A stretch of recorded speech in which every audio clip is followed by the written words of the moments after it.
What do I want to play today? I know.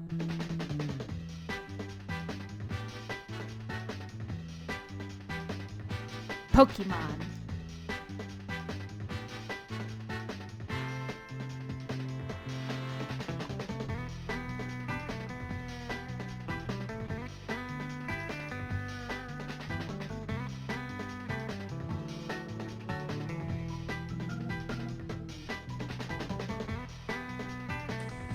You guys need to send some help. I went to go play some games last night, and instead of grabbing one of my backlog games, I went and grabbed a game I've played 1,000,000 times. What is wrong with me? Please do not tell me I'm the only one doing this. Look, I'm glad that I have games that I can play over and over again and still get joy out of them. But I've got a backlog. I've got other games to experience. What is wrong with me? So this video, I'm going to talk about games that I cannot seem to stop replaying over and over again. So let's get started.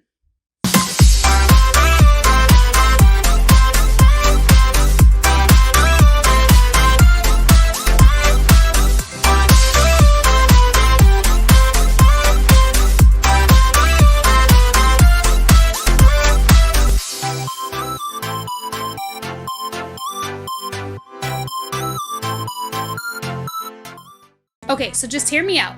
I wanted to be a Pokemon trainer growing up as a child. What kid didn't, especially in the 90s when Pokemon was just like booming? I know it's popular now, but it doesn't have the same charm. But alas, somebody broke the news. It wasn't even possible. So with one cartridge at a time, Pokemon throughout my childhood let me live out my dreams in a digital world where I got to be the ultimate Pokemon master. Pokemon Red and Fire Red are replays of my first region I ever experienced, and the first one that was ever introduced to us back in 1999. So it's a no-brainer why I'm addicted.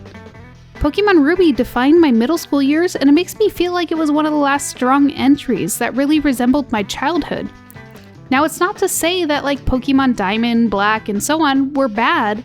I even enjoyed Pokemon X when it came out. But often it feels like it's missing a charm. So what keeps bringing me back over starting a new adventure in space or the Wild Wild West? New Pokemon games suck ass, and I'm sorry, like they just lost the charm a long time ago and they messed with the formula. And I know that's what people are asking for, but I feel like what we got is not really what people envisioned. Nothing beats trying to catch the best team and working for the levels so you can demolish anyone who stands in your way. I love the original series, and the new games just don't satisfy the grind needed to become a Pokemon master.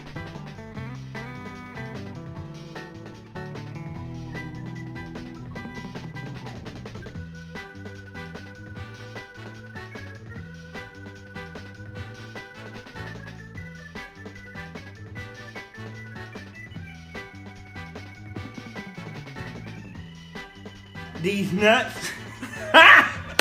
Got him! Got him! Oh! Did you know? The Super Nintendo and I are the same age, at least the North American release.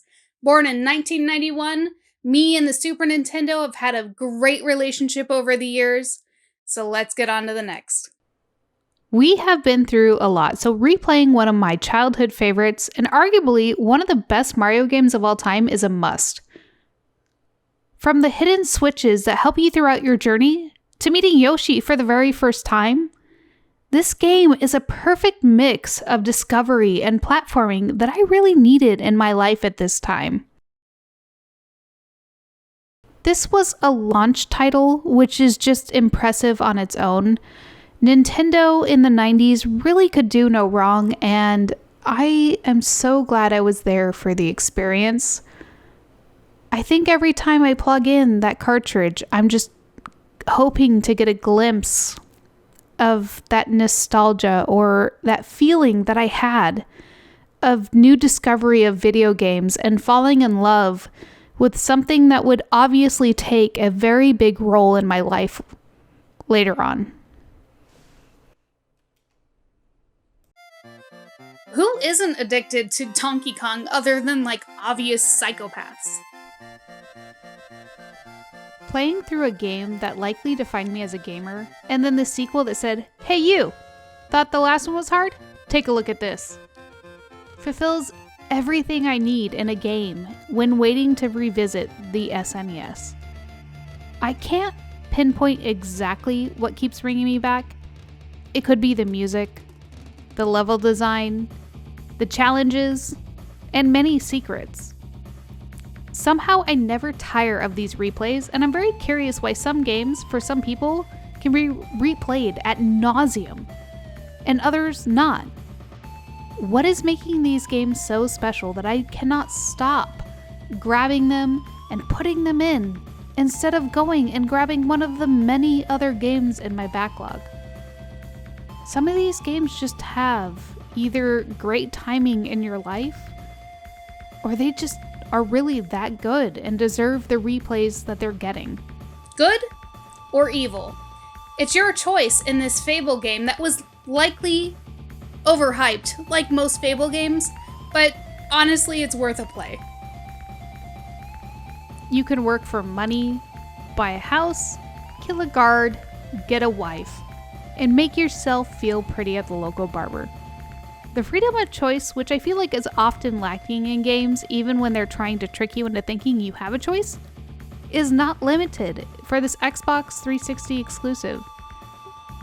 And it's dirt cheap. For argument's sake, you have about 3 playthroughs worth of a game.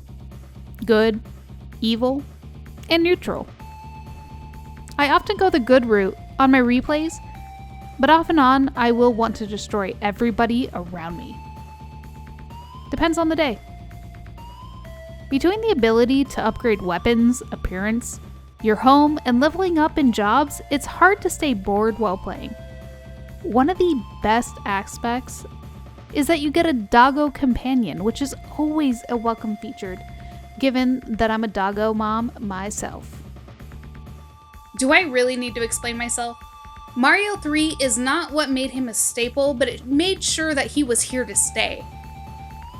From the variety of level design to the awesome, at the time, new power-ups, this game leaves hardly anything to be desired. Challenging platforms to frustrating fishes who want to eat you. This is a great shorter game to just sit down and play. With so many releases available, you can play it on pretty much any platform. I was playing this the other night while thinking about this list, and I was playing Mario 3 for the Game Boy Advance on the Game Boy Player, and I thought this might be my favorite play to play, but honestly, I think Super Mario All-Stars on the SNES might be my all-time favorite way to play this game. This game takes me back to a time where going to a family friend's house and playing this game and eating a bowl of top ramen was literally just pure heaven. Nothing beats the feeling of playing this game and eating a bowl of sit in your stomach for 3 days because it doesn't decompose ramen and being happy about it. When you turn it on, that music sound, the intro, the open field. Who doesn't like enjoying playing Ocarina of Time, one of the most beloved speedrunning games of all time? Do I really need to explain why I need to replay this other than stick it in my vein, pure nostalgia factor? The funny thing is when I played this game, let's say I've played it 20 times. In the last 10 years. I've probably only beaten it 1 to 2 times in each playthrough. But just because I don't play through the entire game does not mean I do not enjoy it as much as when I decided to boot it up again. I think this one has replay value for me because it reminds me of my favorite co-op years. And I'm talking about couch co-op, person to person in the same room on the same system. Now, middle school was not the last of my couch co-op days, but I feel like it was the peak. And so this game really brings me back to the really late nights at a really close friend's house that I would go to all the time. We both love video games so much, And the N64 was a big core of that. And so Ocarina of Time and many others just remind me of why this game was so amazing, but also just reminding me of a time that I wish I could go back to. Also, this game is literally considered one of the best games of all time, so I feel like an explanation isn't really needed. Look, I know I have an addiction here, people, and I need some help. If you guys got some suggestions on how to break the cycle of playing games I've already played to start my backlog, please let me know. Are there any games that have you in their grasp and you just can't seem to stop playing them? Like, somebody send help. But thank you all so much for watching. I've been enjoying making videos, and now that I'm getting settled in and my shoulder's been healed up, I'm excited. You guys were almost to 500 subscribers, so if you like this video, consider hitting that subscribe button. I love talking to people down in the comments. I like being involved with the retro community. So please, give me some feedback. What do you guys want to see? What can I do better? Thank you all so much for watching.